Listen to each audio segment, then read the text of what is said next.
반갑습니다. 자, 전 시간에 임대와 관련된 정책 알아봤고, 이번에는요, 분양과 관련된 정책 알아볼게요. 자, 이것도 임대료 규제하고 비슷한 논리로 한번 보겠습니다. 요 어떤 지역이 있는데, 지역에 한 평당 분양가가 1,000만 원이랍니다. 1,000만 원.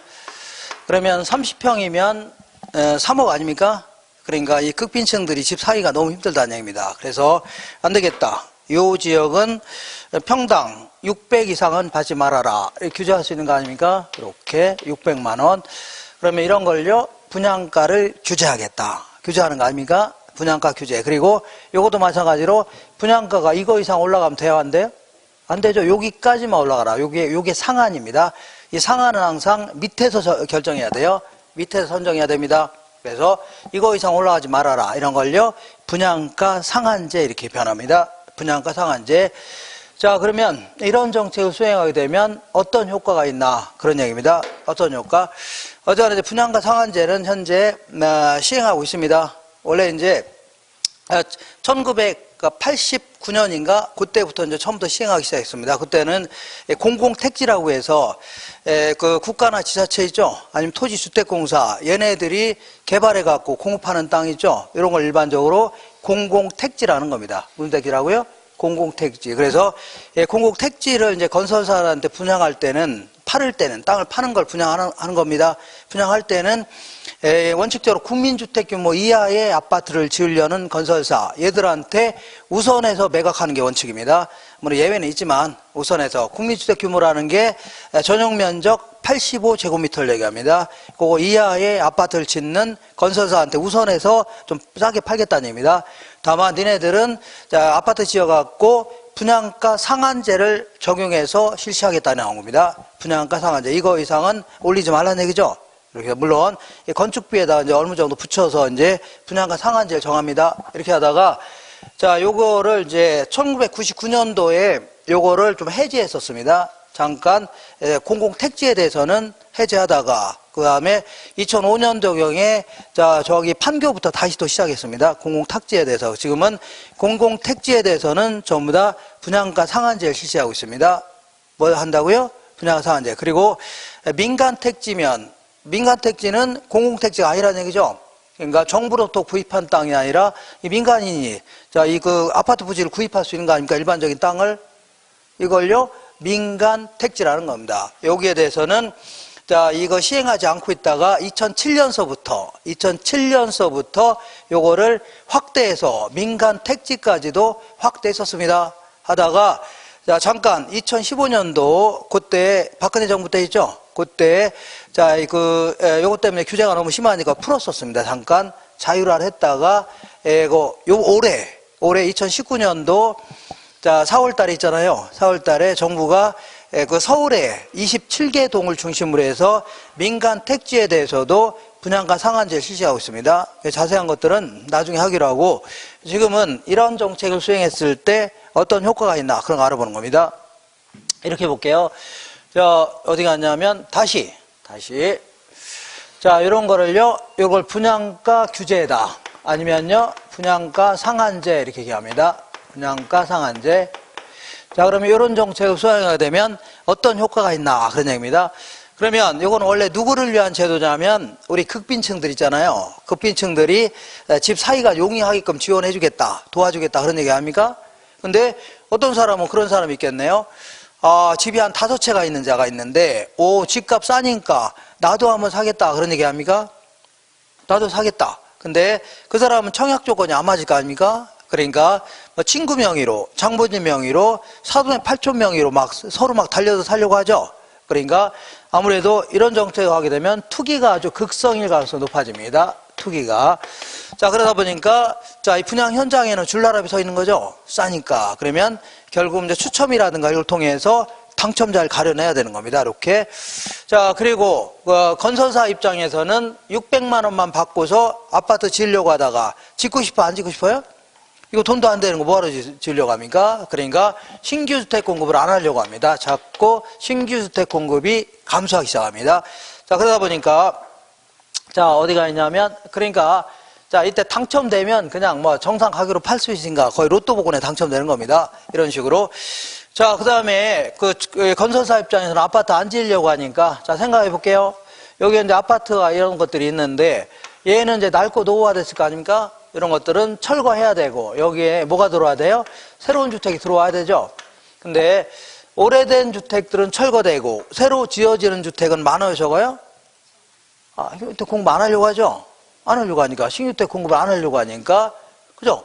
새로 막 지어지고 이렇게 이게 순환 과정을 겪어야 되는데, 자, 이런 것도 안 지어지고 하니까 계속 기존 주택 가격만 계속 올라갈 수 있습니다.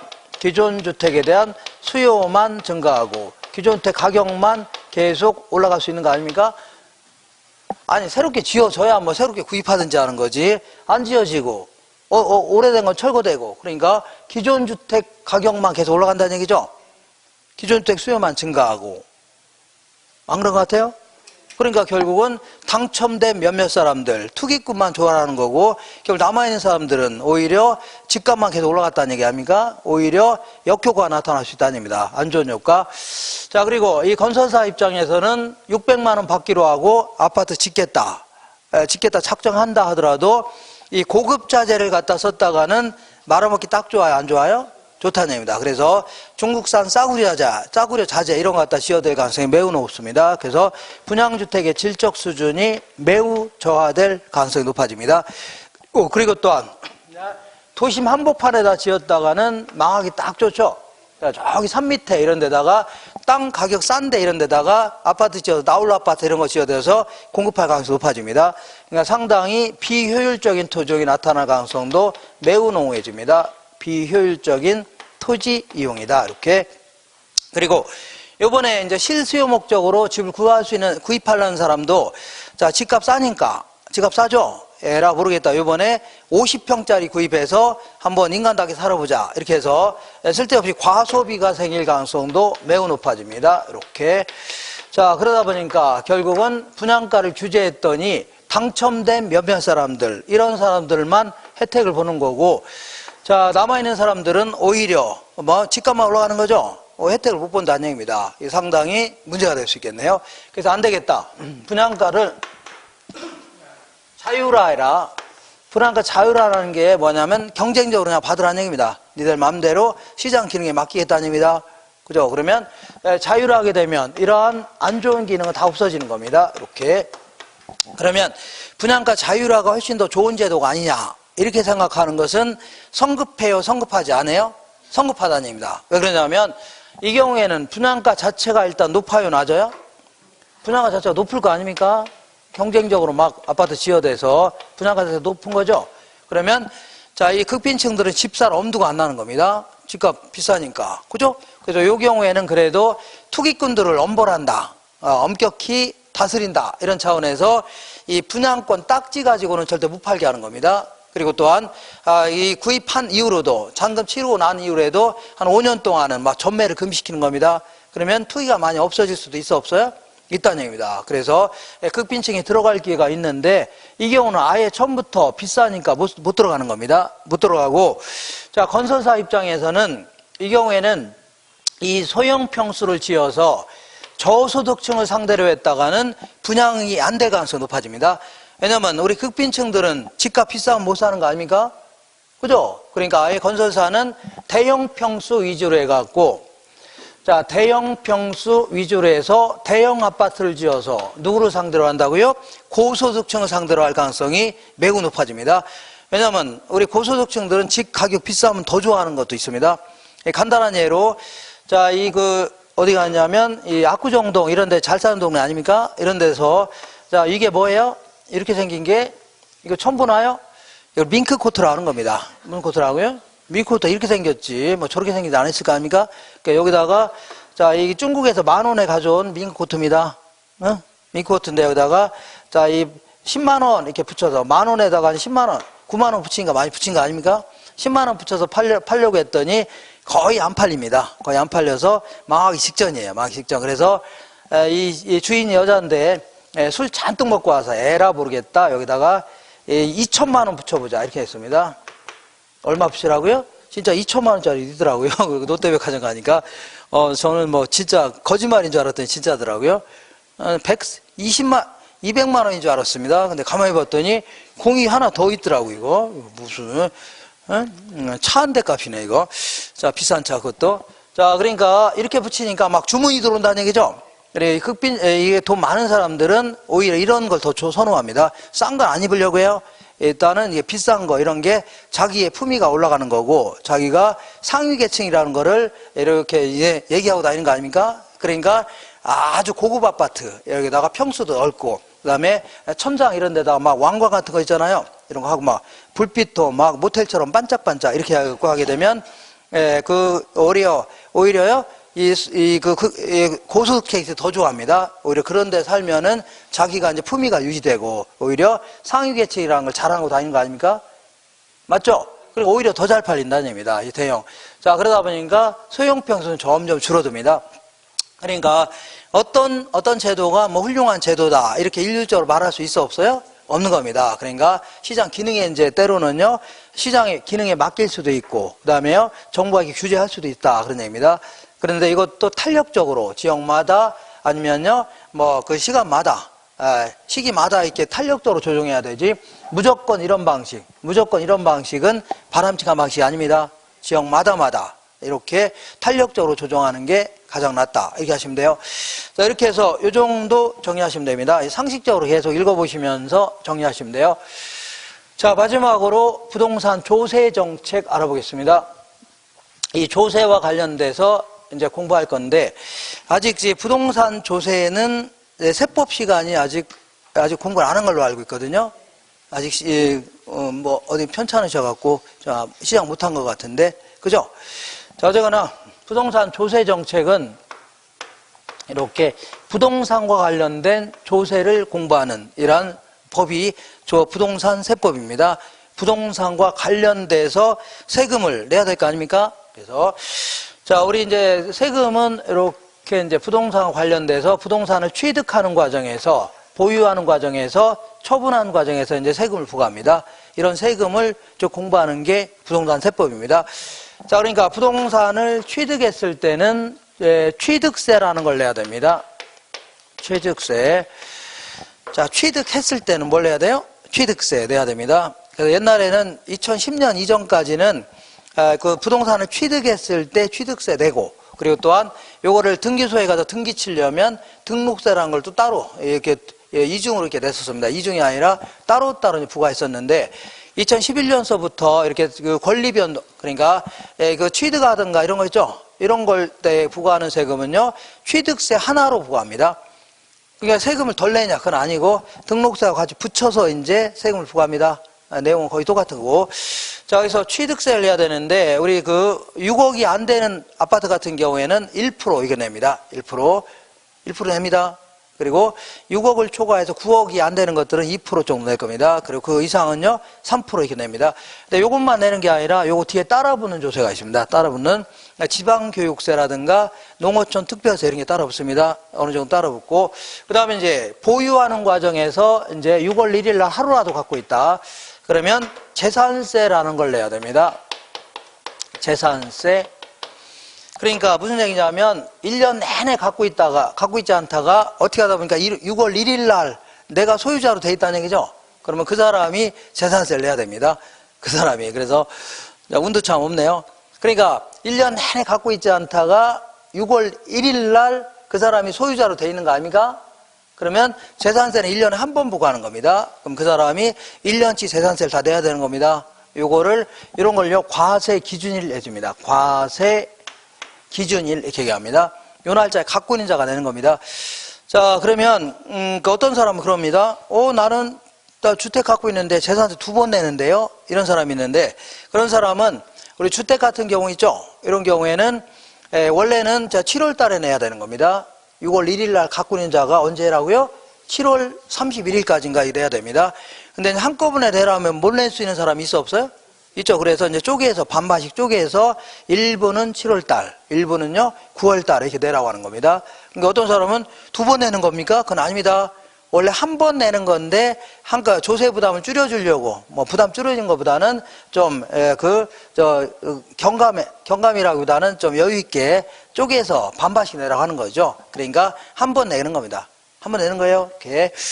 자, 이렇게 해서 6월 1일 날 하루라도 갖고 있는 사람이 내는 거고요. 이제 재산세입니다. 그러니까 재산세는 이제 토지하고 그다음에 각종 건축물 그리고 주택, 선박, 항공기 이런 거 갖고 있는 사람들은 재산세 내야 됩니다. 자동차세는 별도로 내는 겁니다. 따로. 자동차세라는 게 따로 있어요. 그거 내는 거고 요거는요. 주로 부동산 등에 대해서 부과하는 거고 그다음에 내가 아파트를 갖고 있는데 6억이 넘어간다. 공시가 기준으로 얼마 넘어간다고요? 6억이 넘어간다면 재산세도 내야 되고 그다음에 종합부동산세 이런 것도 내야 됩니다.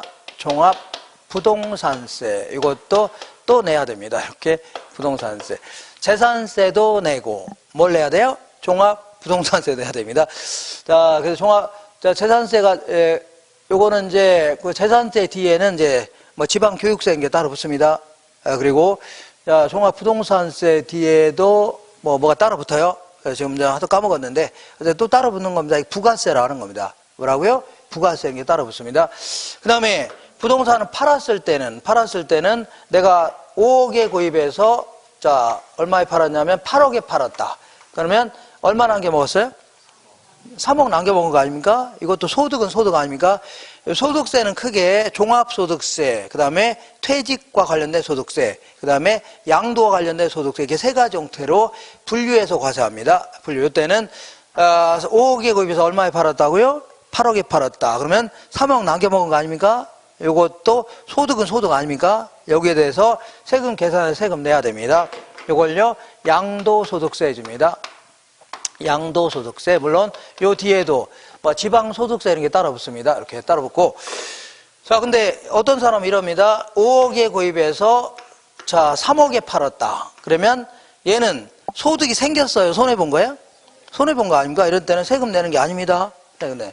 항상 소득에 대해서 부과하는 겁니다. 뭐 남는 게 있어야 소득 아닙니까? 번 게 있어야 되지. 1년 동안 그 장사해서 번 게 하나도 없다. 그러면 소득세 낼 게 있어 없어요?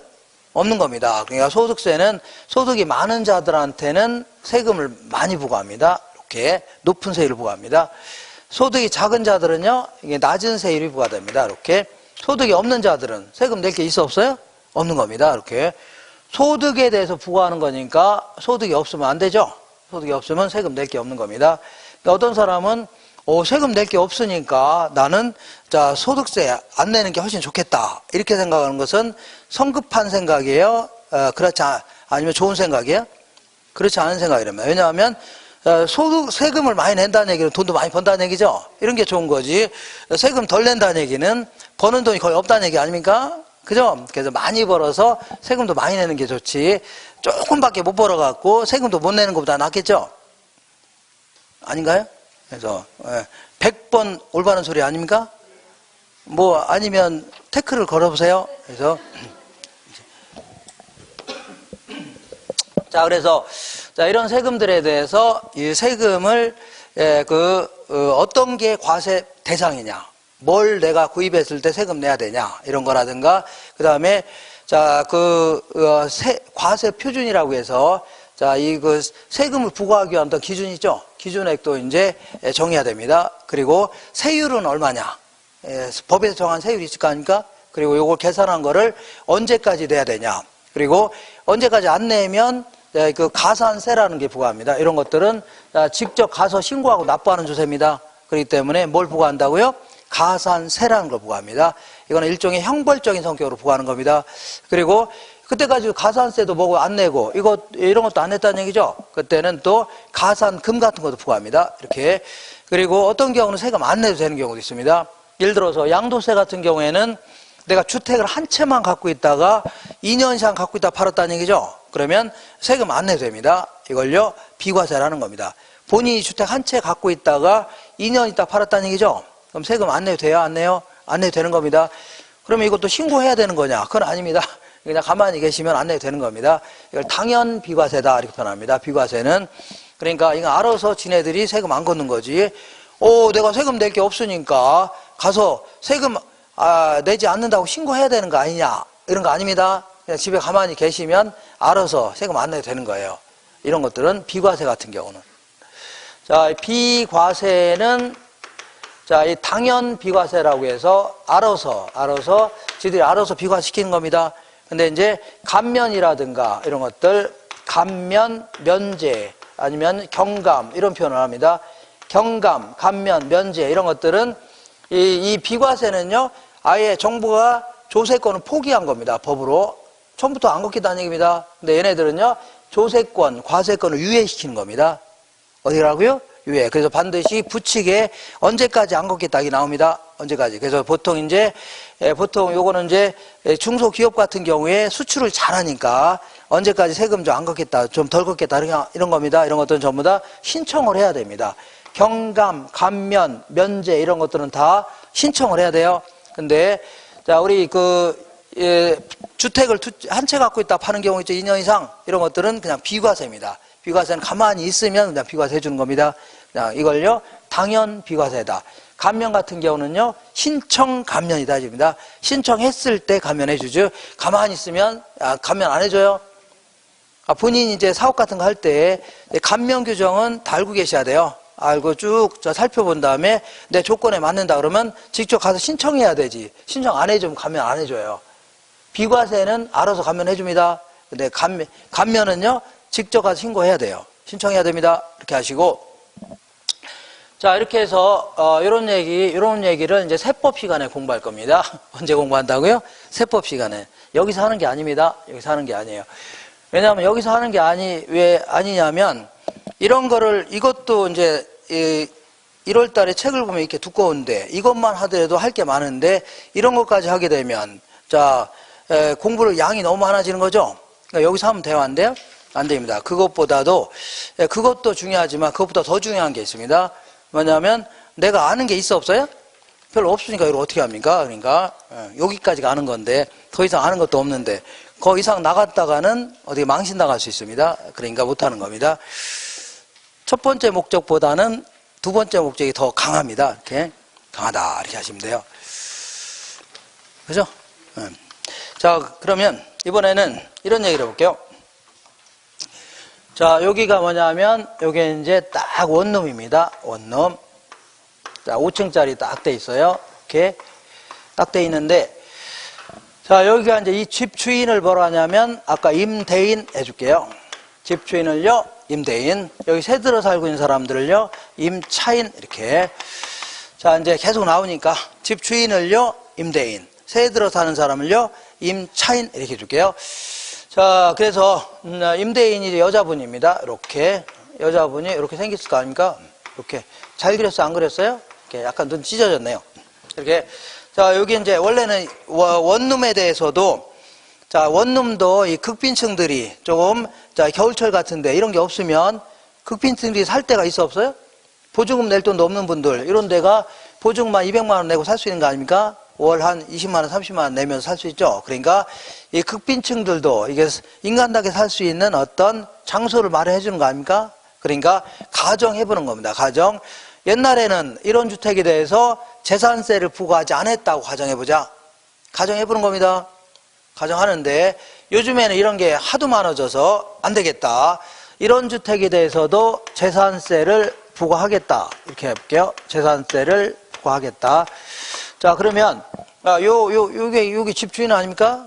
이 집주인이 그동안은 재산세 고지서 날라왔어, 안 날라왔어요? 안 날라오다가 어느 날 날라온 거죠? 이것도 뭐 쪼한 것도 아니고 이 전체에 대해서 이제 부과하는 거니까. 자, 그 금액이 클 거 아니에요? 그러니까 이 여자분이 이제 어디로 올라갔어요? 임차인한테 올라간 거 아닙니까? 올라가서 자, 이 세입자 여러분 앞으로 이제 재산세가 날라왔으니까 당신들이 거주하고 있으니까 세금 좀 내셔야 되겠습니다. 이렇게 했을 거 아닙니까? 그랬더니 여기는 임차인들이 전부 다 그 공인중개사 공부하신 분들입니다. 동네 공인중개사 전부 다 그죠? 그러면서 뭐라고 하냐면 야 이 사람아, 자 재산세는 재산이 있는 자한테 부과하는 거지 내가 왜 내냐는 거죠. 재산세는 재산을 갖고 있는 자가 내는 겁니다. 토지, 건축물, 주택, 선박, 항공기 이런 거를 갖고 있는 자가 내는 거지. 그것도 6월 1일 날 갖고 있는 사람이 있죠. 이 사람이 내는 겁니다. 근데 내가 왜 내요? 이렇게 할 거 아닙니까? 그러니까 이 여자분이 열이 받았어요? 안 받았어요? 열이 받았네요. 안 낸다고 하니까 이게 열 받는 거 아닙니까? 그리고 뚜껑이 열려요? 안 열려요? 열립니다. 이게 뚜껑 아닙니까? 야, 우리 냄비가 이렇게 있다면 물이 이제 팔팔 끓으면 이 뚜껑이 열려 안 열려요? 뚜껑이 이렇게 열리죠? 이렇게 뚜껑이 이렇게. 그죠? 여기 뚜껑이 이렇게 열릴 거 아닙니까? 이것도 열이 받아요, 안 받아요? 받으면서 뚜껑이 열리죠? 그러니까, 이렇게. 그래서 안 되겠다. 그래? 너 안 내겠다. 그러면 나도 다른 방법을 할 수밖에 없다는 얘기죠? 나도 어쩔 수 없이 임대료를 올려야 되겠다 나옵니다. 임대료를 올려야 되겠다. 이렇게 나올 거 아닙니까? 그래서 이런 거를 조세의 전가다 이렇게 표현합니다.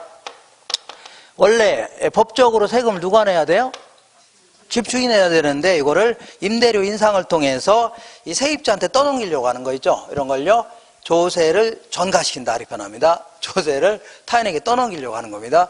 자, 그랬더니 여기 있는 세입자들이 자, 하는 행동을 볼게요. 하는 행동이 자, 이 세입자들이 다 나갔다.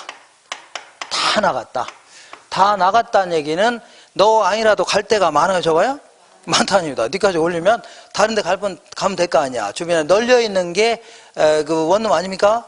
널려 있는 게 고시원이죠. 널려 있는 게 뭐 무슨 하숙집이고 원룸 텔 뭐 이런 것도 있잖아요. 니까지 올리면 안 사면 될 거 아니야. 그러면서 다 나간 겁니다.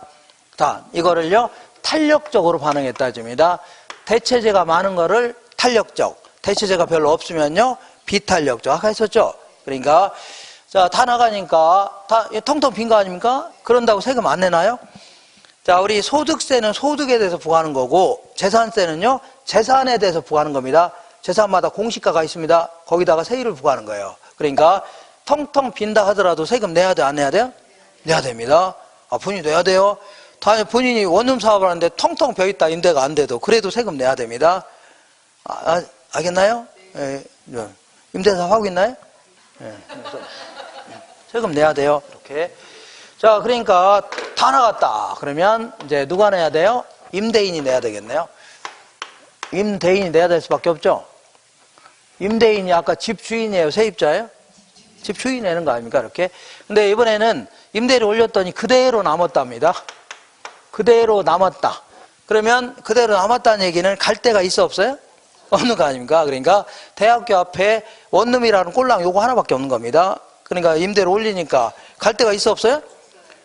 춘천까지 가서 원룸에 살 수는 없는 거죠? 이 앞에 하나밖에 딱 없으니까 여기서 열받더라도 살 수밖에 없네요. 그죠? 그래서 그대로 남았다는 얘기는 대체재가 많다는 얘기, 적다는 얘기예요? 적다. 그래서 이거를요 비탄력적으로 반응했다 해줍니다. 비탄력. 그러면 그대로 남았으니까 그대로 있는 거죠? 그러면 임대료 올렸어, 안 올렸어요?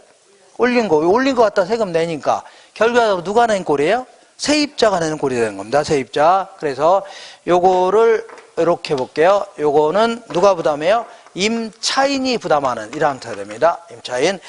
자, 그래서 요거를요 이렇게 이런 거를 조세의 귀착이다 이 표현합니다. 조세의 귀착이다.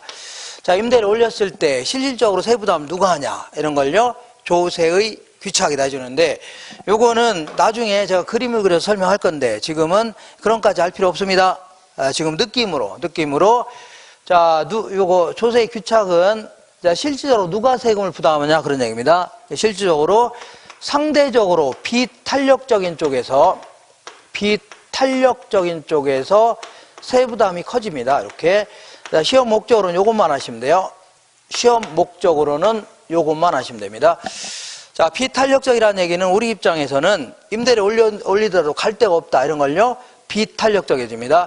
공급자는 임대로 올라가면 공급량을 늘리고 싶죠. 근데 못 늘린다 이런 걸 다 뭐라고요? 비탄력적이라는 겁니다. 그러니까 누가 더 비탄력적이냐? 비탄력적인 쪽에서 세부담이 크다. 요것만 하시면 돼요. 요것만 딱 기억하시면 나중에 여기서 물어봅니다. 이렇게. 자, 더 이상 안 해도 됩니다. 안 해도 되고. 이런 얘기를 해볼게요. 어떤 얘기냐면, 자, 갑이라는 사람이 있고, 을이라는 사람이 있는데, 갑이라는 사람은 한 달에 얼마를 버냐면 100억을 버는 사람입니다. 100억. 그러면 아버지가, 할아버지가 이제, 친일했던 분이겠네요. 그렇게. 물론, 열심히 열심히 자영업에서 열심히 땀 흘려 일하는 사람도 많이 있습니다. 근데 상대적으로 그런 사람도 굉장히 많이 있는 겁니다. 알게 모르게 엄청나게 많습니다. 그래서 나는 초등학교 때 옛날엔 국민학교였었는데, 여기는 초등학교 다녔죠? 국민학교 다녔어요? 그래요? 유치원은 나왔나요? 그건 나하고 똑같네. 나는, 우리 집이 우리 누나하고 내 동생은 유치원 보냈더라고요. 나만 안 보냈더라고요. 그래서 어쨌거나, 엄마가 그러더라고. 너는 똑똑해서 안 나와도 된답니다. 똑똑해서. 그래서 이제 건너뛰었나 본데, 내 생각에 그건 아닌 것 같은데, 그거는. 예. 어쨌거나, 옛날에 내가 국민학교 6학년 때 어떤 애가 막 되게 부자예요. 옷도 막 비싼 거 입고, 막 도시락도 옛날에는 이렇게 변도라고 해서 이렇게 생긴 거 있잖아요. 이렇게 생긴 걸 싸갖고 이제 김치나 싸고 다니고 했는데 걔는 보온밥통 막 이만한 거 밥솥째 들고 다니고 했습니다. 그리고 막 거기다가 고기도 막 넣어갖고 다니고. 그래서 그 집이 내가 대전에서 다녔는데 대전에서 가장 큰 집이었습니다. 그래서 누가 얘기하기는 그런데 하여튼 전공과 관련돼 있는 그런 집의 아들입니다. 아들이에요. 진짜요? 그래서 있습니다. 있어요. 그래서 무지막지하게 큰 집이었습니다. 그래서 나는 쟤들 원래는 막 무진장 부자다. 아버지가 막 무슨 엄청나게 사업 잘해서 하는 줄 알았더니 그건 아닐 수도 있다 하는 걸 요즘에 와서 알았습니다. 요즘에 와서 진짜입니다. 이렇게. 자, 어쨌거나, 자, 갑은 얼마 번다고요? 100억 벌고, 이 사람은 이제 150만 원 법니다. 어디에? 이 김포에 이제 공장 다닌 사람입니다. 아까 김포라고 했잖아요. 150만 원 벌어야지. 깜짝 놀랐네. 150. 자, 여기도 똑같이 100, 여기는 만. 이렇게 버는데, 자, 갑이라는 사람과 을이라는 사람이 이렇게 볼게요. 이제, 자, 이마트가 아니라 하이마트 가서, 롯데 하이마트 가서 100만 원짜리 TV라는 데 딱 구입하려고 합니다. 여기도 100만 원, 여기도 얼마라고요? 100만 원. 딱 구입할 거 아닙니까? 100만 원만 딱 내려고 했더니, 거기 있는 그 하이마트 직원이, 아이고, 여기 10만 원 더 내셔야 됩니다. 그러더라고요. 여기도 얼마라고요? 10만 원 더 내래요. 이게 뭐예요? 그랬더니 이게 뭐냐? VAT다 해줍니다. Value Added Tax 해갖고 부가가치세라는 겁니다. 요거는 원래 이제 사업자가 물건을 팔 때 있죠? 물건을 팔 때 10% 얹혀서 파는 겁니다. 그래서 그걸 가지고 세무서 갖다 납부하는 겁니다. 그러니까 10% 얹혀서 파는 거를 어디다 납부한다고요? 세무서 갖다 납부하는 거니까. 그러면 결국 우리가 낸 돈이에요. 우리가 낸 돈을 걔들이 대신 징수해서 납부하는 겁니다. 결과적으로. 그죠? 그러니까 10만 원 누가 낸 거예요? 우리가 낸 겁니다. 우리가 낸 거예요. 그러면 자, 이걸 부가가치세 이렇게 표현합니다. 그러면 자, 볼게요. 이 100억을 벌면서 10만 원 세금 낸다. 이런 거를 우리는요, 껌값이다 이렇게 표현합니다. 이걸 써야 되나요? 무슨 값이라고요? 껌값이다. 근데 100만 원 벌면서 10만 원 세금 낸다. 이거는 살인적인 세금입니다. 무슨 세금이라고요? 살인세라고 하는 겁니다. 이거. 그러니까 100만 원 벌어서 이거 세금 내려면 돈 빌려서 내야 되는 거죠? 이거 100만 원짜리 아닙니까? 100만 원 더 벌어죠? 그러니까 이런 식으로 일률적으로 비례세로 내는 거 있죠? 일적으로 10% 내는 거 아닙니까? 결국은 10% 우리가 내는 겁니다. 소비자가 다 내는 겁니다. 부가가치세는 사업자가 거래 징수해서 납부하는 거고 실제 세금은 누가 나는 거예요? 우리가 납부하는 겁니다. 이걸요 부가가치세라는 겁니다. 이거 되겠나요? 부가가치세. 그러니까 예를 들어서 자 참고로 여기는 이제 우리는 다양한 종합응용과학이라는 겁니다. 무슨 과학이라고요? 종합응용과학이라 다양한 상식을 제공하는 겁니다. 다양한 뭐라고요? 상식. 그래서 밀농사 지은 농부가 밀을 누구한테 팔아요? 밀 공장에다 팔 거 아닙니까? 팔아요, 안 팔아요? 농장 팔면 밀 공장에서는 이걸 빵 공장에다 팔 거 아닙니까? 빵 공장에다 판다. 빵 공장에서는 빵을 만들어서 이제 제과점에 빵 제과점에다 판다고 치자. 이렇게. 자, 그러면 밀 농사 짓는 사람이 밀을 얼마에 팔았냐면 100원에 팔았습니다. 얼마 팔았어요? 100원. 그 다음에 밀 공장에서는 요거를 100원에다가 이제 공장에서 만들어서 100원에 팔면 안 되겠죠? 그러니까 한 120원에 팔아야 되겠네요. 맞죠? 그 다음에 얘는 얼마에 팔아야 돼요? 140원에 팔아야 될 거 아닙니까? 그리고 이 사람은 우리 같은 소비자 아닙니까? 소비자한테 160원에 팔겠죠? 이렇게 팔 거 아닙니까? 그죠? 이렇게. 그러면, 자, 이렇게 내는데, 얘는 세금을, 이렇게 볼게요. 세금을, 원래 이제 A라는 사업자가 B라는 사업자한테, 자, 이걸 100원에 팔았다고 치자. 얼마 팔았다고요? 100원에, 얘는 80원에 구입해서 얼마 팔았다고요? 100원에 팔았다. 100원에 팔 수 있죠? 그러면, 자, 이 부가가치라는 게 생산 및 유통 과정에서 더해진 가치를 얘기합니다. 무슨 가치라고요?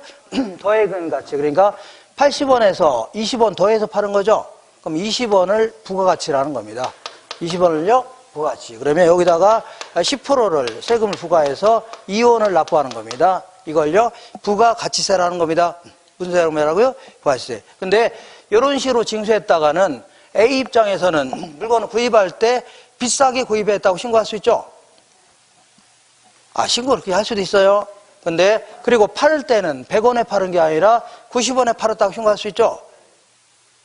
그럼 90원에 구입했고, 90원에 팔았다고 하면 세금 낼 게 있어, 없어요?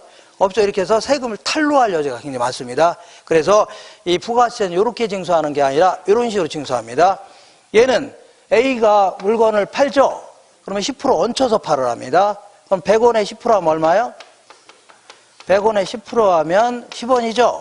요거는 세금 계산서 첨부해서 납부하랍니다. 어떻게 하라고요? 납부하래요. 그리고 들어올 때, 구입할 때는 이 상대방도 10% 얹혀서 팔았겠죠? 얹혀서 팔아냅니다. 그래서 80원에다가 10% 얹히니까, 자, 요거는 8원이죠? 요거 세금 계산서 가져와서 세무서에 제출하면 공제해 줍니다. 뭘 한다고요? 공제해줘요. 그러면 결국 2원을 납부한 꼴이 되는 겁니다. 얼마라고요? 2원. 그러면 이렇게 부과해도 2원, 이렇게 부과해도 2원이죠? 세금은 똑같아집니다. 근데 이런 식으로 징수하게 되면 세금을 탈루할 여지가 거의 없습니다. 왜 그럴게요? 왜? 자, 그러니까 A라는 사람 입장에서는 물건 팔죠? 팔 때는 얘는 팔을 때는 10%는 얹혀서 파는 금액은 어떻게 해요? 갖다 납부해야 되죠? 그러니까 얘 입장에서는 금액이 자꾸 신고 금액이 낮았으면 좋겠네요. 낮아야. 예를 들어 90원에 팔아도 신고해야 9원만 납부하는 거죠. 근데 얘는 상대방은 자 금액이 크다고 신고해야 공제받는 금액이 많죠. 예를 들어 120원에 구입했다고 하면 12원을 공제해 주잖아요. 그러니까 얘 입장에서는 금액이 클수록 좋습니다. 그러니까 서로 상충되는 겁니다. 상충돼요. 그렇기 때문에 얘는 정확히 실거래가로 신고할 수밖에 없습니다. 실거래가 아니면 얘 누구는 손해보는 거죠. 네, 그러니까 그대로 실거래가 그대로 잡히는 겁니다. 그리고 이게 전산으로 크로스체크가 다 됩니다. 그래서 탈루할 적이 거의 없어요. 그래서 이 부가가치세 이런 것들이 세수입의 거의 52%를 차지합니다. 몇 프로 차지한다고요? 법인세, 소득세보다 더 많아요. 이제 엄청나게 세금을 걷는 겁니다. 자, 볼게요. 그러면 얘는 자, 얘를 팔을 때 자, 얘는 10% 얹혀서 팔아요? 안 팔아요? 어디 갔어요? 얘는 밀공장에서 팔을 때 10% 얹혀 팔죠? 이건 카드. 10원 얹혀서 팔 거 아닙니까? 갖다 납부하겠죠? 그 다음에 얘는 12원 얹혀서 팔죠? 그러니까 얘는 10원 납부한 꼴이 되는 겁니다. 얘는 12원 얹혀서 팔아서 12원을 납부하죠? 그리고 10원에 구입한 거는 공제해 준다고 했죠? 공제해 주잖아요. 그럼 2원 납부한 꼴이 되는 겁니다. 얼마라고요? 2원. 그 다음에 얘는 자 14원 얹혀서 팔을 거 아닙니까? 그건 납부했고 12원 얹혀서 구입한 거는 공제해 주겠죠? 그럼 결국 얘도 얼마 납부한 거래요? 2원 납부한 거래야 되는 겁니다. 그 다음에 이 제과점에서는 160원에 팔죠? 그러면 자 16원 얹혀서 팔을 거 아닙니까? 그죠? 그런 다음에 14원은 공제받으니까 2원 납부한 거래야 되는 거죠? 그럼 총 세금 얼마나 낸 거예요? 전부 합치니까 16원 납부하는 거죠? 그러면 우리가 자 16원 납부했다 기억하세요? 그럼 우리가 빵을 160원짜리 구입하면서 16원 얹혀서 구입했죠? 그러면 우리가 얹혀서 구입한 거를 세무서에 갔다 오면 공제해줘요? 안 해줘요? 안 해줍니다. 그죠? 안 해줍니다. 부가세 붙었다고 해서 공제 안 해줘요? 그럼 우리는 공제 못 받으니까 우리가 세금 다 낸 겁니다. 그럼 얘네들 뭐 한 거예요? 얘들은 그냥 거래 징수해서 추가로 납부하고 공제받고 징수하고 납부하고 그냥 대신만 해준 겁니다. 실제 세금 다 누가 내는 거라고요? 우리가 납부하는 겁니다. 이거 되겠나요? 약간 매끄럽지 않아 있는데 그냥 느낌으로 하세요. 그럼 이런 세금이 이 부가가치세는 다 누가 내는 거라고요? 우리는 소비자가 내는 거고 사업자들은요 팔을 때 얹혀서 팔고 구입할 때 추가로 얹혀서 공제받고 이렇게 분가한 겁니다. 근데 이제 기업주들이 항상 부가가치 낼 돈을 다 엉뚱한 쓰니까 나중에 세금 낼 돈이 없어서 그런 거지 사실은요. 걔네들은 기업가들은요 세금 내는 게 하나도 없는 겁니다. 넣은 게 없어요. 다 누가 내는 거라고요? 소비자가 다 내는 겁니다. 실질적으로. 잘 생각하세요. 요 16원 다 누가 내는 거예요? 우리가 다 내는 겁니다. 우리. 되겠나요? 이런 걸요 간접세라는 겁니다. 무슨 세금이라고요? 간접. 자, 요거 약간 설명이 매끄럽지 않았는데 안 하려고 했던 걸 하는 바람에 그 매끄럽지 않았는데 대충 무슨 얘기 하겠나요? 예. 대충 이렇게 이런 얘기입니다. 이렇게.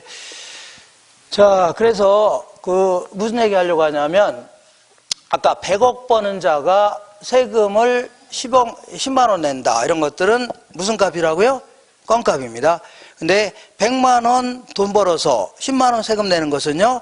무슨 세금이라고요? 살인세라는 겁니다. 이거를 살인적인 세금입니다. 이런 식으로 같은 비율로 부과된 세금들은요. 오히려 고소득층은 세부담이 줄어들고 저소득층들은요. 세부담이 늘어나는 겁니다. 이걸 역진성이 있다 해줍니다. 뭐가 있다고요? 역진성이 있다. 이렇게 해줍니다. 요거 나중에 다시 설명할게요. 약간 매끄럽지 못했는데 갑자기 안 하려다가 하다 보니까 그래서 대충 아시겠죠? 대충 아시면 돼요. 대충. 자, 이렇게 해서 이 정도 아시고 그 다음에 다음 주부터 투자론을 공부할 겁니다.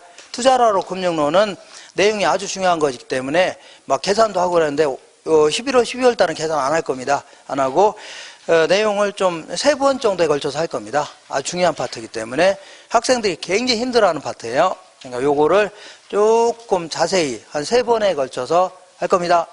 자, 이렇게 해서 이 정도 하고 다음 달에 올해도 이제 거의 다 가나요? 한 달 남은 거 아닙니까? 한 달 남았다. 그래서 연세도 많으신데 한 살 더 많아지겠네요. 연세도 많다고 했잖아요. 거의. 그래서 네? 그래요. 자, 그래서 이 정도 하시고 다음 주에 뵙도록 하겠습니다. 오늘 고생했습니다. 이상입니다.